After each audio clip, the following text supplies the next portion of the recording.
د 2015 کال د ټول نه لویه معجزه حیران به پاتې شي چې د افغانستان 14 کلنه ماشوم د هوایي جهاز د ټایرونو په ځای کې د پایو په ځای کې هندستان ته تللی دی. معجزه ورته ځکه وایم چې تاسو کتلی وي چې جهاز کم ټایرونه دي دا چې کله بند شي که نه نو دې کې بیا دا کیلو شاپر ځای هم نه پاتې کېږي چې دا ماشوم پکې روغ سلامت څنګه تللی دی. بل چې کله دا جهاز روان شي نو دا لاندې حصه دا دومره ګرمي چې دا 45 چې کوم دي سینټیګریډ ته ګرمي دي کې ورسي دې کې بنده ویلي کېږي دننه چې دې پاتې شوی څنګه دی.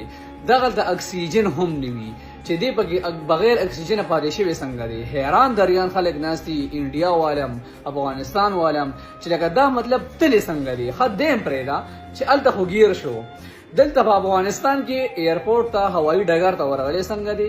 ها د جس ټیر ته دې ځان رسولي څنګه دی څه سیکورټي څه وغیره هېڅ هم نو بس ایرپورټ ته ورغی چې کوم دا خو سبب ایرپورټ ته خلک بارود هم وروړی شي بس ورلو درسته پورته که جس غون منوالي سوا خدا دې ته کام ایرلاین وایي چې کم هوایي سفرونه پې کېږي ایرلاین دی دا په هغې کې تللی دی او د دلی چې کم اندرګان دي ایرپورټ دی د ډیلي په هغې کې دی ګیر شوی دی.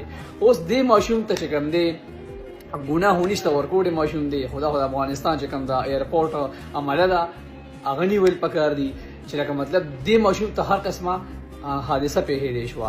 خیر تاسو دې باره کې څه وایئ خپل رایې په کمنټس کې لازم راکړئ. مهرباني.